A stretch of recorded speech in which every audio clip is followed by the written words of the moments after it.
everyone. First of all, I'd like to thank the Thermo2020 organizer who makes the virtual thermal possible this year.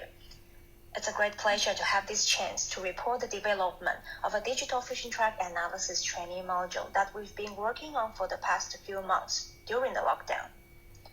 The module I'm about to introduce is made possible by Fission Track Studio.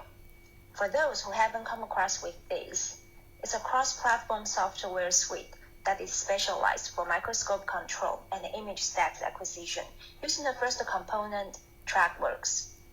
The second component, FastTracks, enables the Z-stack images captured in TrackWorks to be viewed in a way that is similar to viewing under a real microscope. Users can perform image analysis automatically or manually, offline, without spatial and time restrictions. This suite has been used extensively in our routine work over the past 10 years or so, and a more detailed introduction of the FastTracks will be given in a later slide. Originally, the lab-based training for students and scholars who can physically make the trips to our lab starts from grand mount preparation for Durango apatites, and I reckon this is probably the first step for many of us here. Trainee is then asked to count the 7 sets of pre-imaged mica, Durango, and the fish count of apatites using FastTracks. In this stage, they will practice grain selection, track identification, and track counting.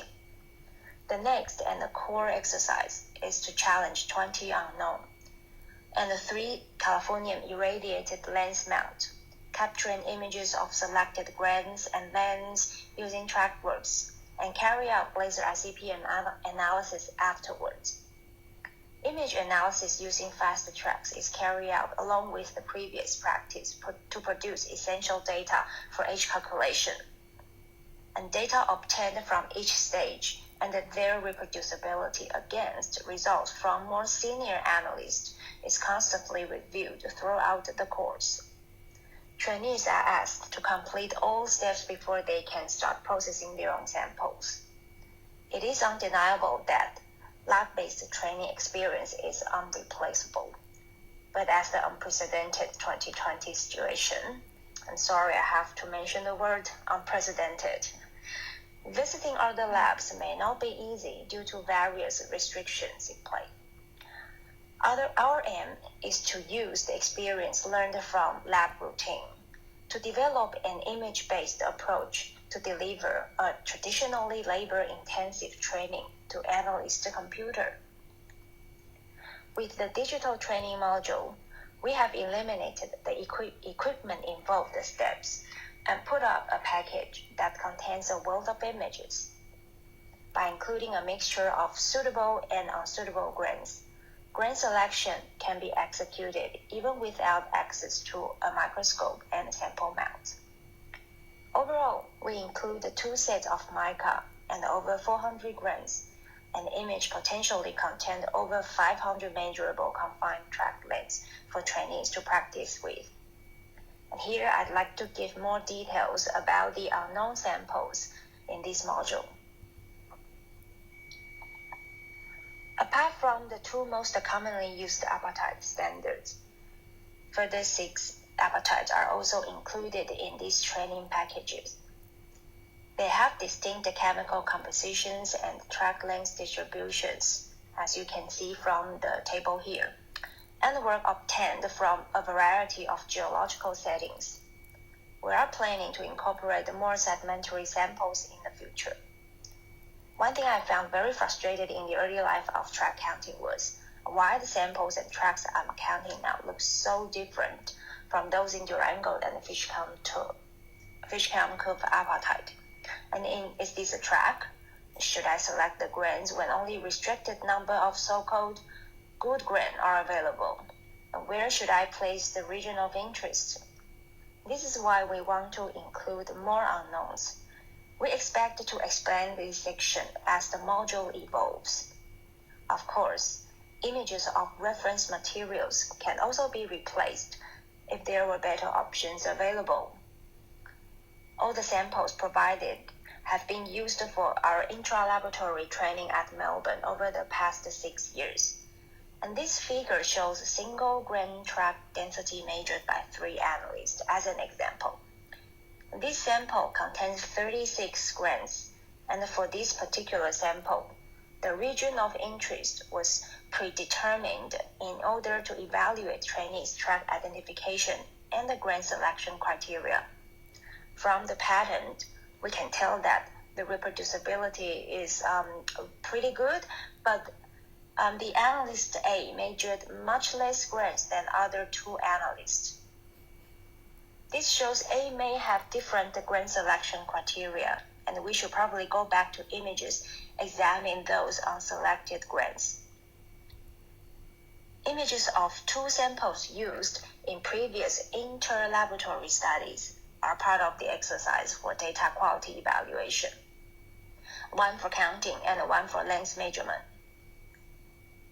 I think these 2 figures are definitely not unfamiliar with most of the participants here today. Some of us here may have contributed a dot or 2 on these scatter plots. Through working on these 2 samples, trainees can compare their result with data produced from other labs participating in these previous studies.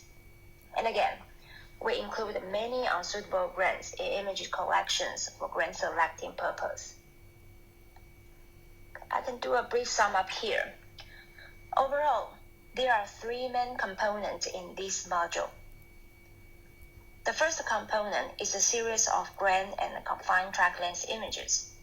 They are grouped into 4 sections, and each serves different training purpose. Secondly, a folder contains recommended analytical solutions. These files have been examined by at least 2 experienced analysts, and the result will reproduce well with published data where applicable. The last component is a list of recommended reading and online resources, covering background knowledge and age calculation, as well as the thermal modeling sectors for trainees to study on their own pace. This package is stored in a cloud data management platform for easy access worldwide, and is ready to be distributed. After downloading the folders, this step may take some time. You can expect that the overall file size wouldn't be too small. So get your hard drive ready. The module is carried out primarily throughout FastTracks software. A comprehensive user manual is included in the package, showing trainees all the essential operations and tricks that need to know. In FastTracks, the captured Z-stack can be zoomed in and out at wishes and scrolled to give a focusable image.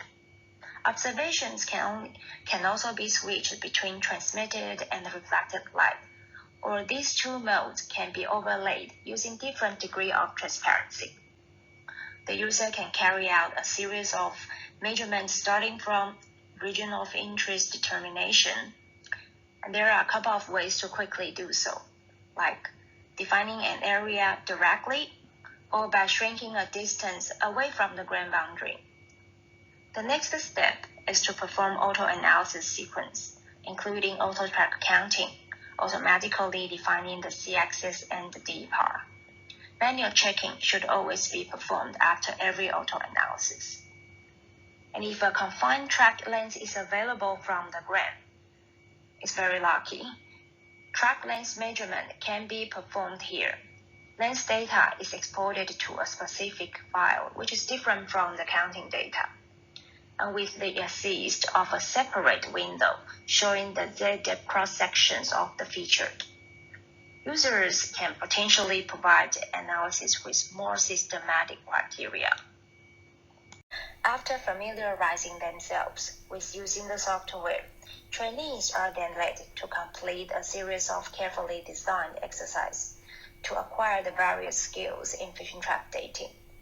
From Section 1, track identification and grain selection, Section 2, challenging unknown samples, and to Section 3, track length features measurement. In addition, an EDM submodule which contains images of age standards from 2 irradiation cans, allows users calculating their own user-specific zeta through analysis of images of apatite and mica sample pairs and their co-irradiate external detectors from top and bottom standard glasses. After all the hard work, trainees can compare their manually corrected data with solutions provided in the module, simply by loading the solution file to FastTracks using a new addition available in FastTracks version 3, the training mode. This mode allows a user to compare the results of their own analysis of a set of images in FastTracks with those previously obtained by an expert fission track analyst. The previous analyst is loaded as a solution file using the menu item Import Solution. In the menu, the system then automatically compares the two sets of results and highlight any differences between them for correction, comment, or discussion. The highlighted features are marked with a colored circle, which indicates which several different kinds of discrepancy have been detected by the software. And this is particularly a very convenient feature for newly trained fission trackers to raise questions during practice. Furthermore, the exported single grain and length data also allow comparison made on a grain by grain and a potentially length by length basis. Following this proposed training stream, researchers have the option to outsource sample preparation, image capture, and laser ICP-MS analysis to laboratories equipped with adequate hardware and software. Samples will be returned in electronic form to the newly trained analyst for digital analysis and data interpretation. And the advance of this training module could potentially make this method more achievable for geoscientists globally and currently without either these capacities or access to laboratory overseas.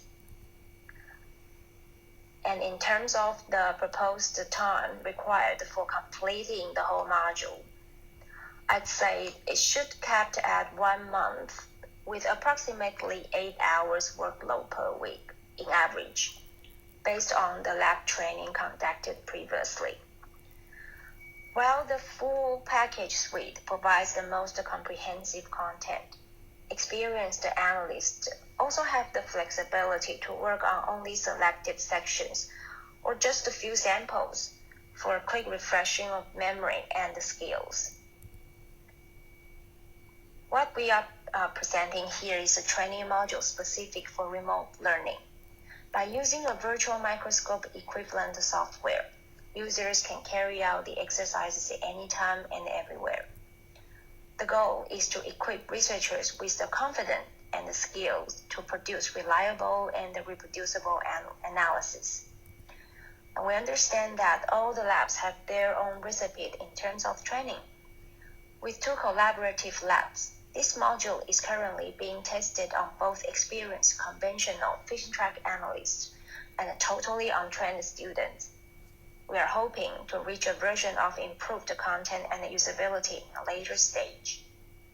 Finally, I'd like to thank all the group members who have contributed to making the training module as it is now.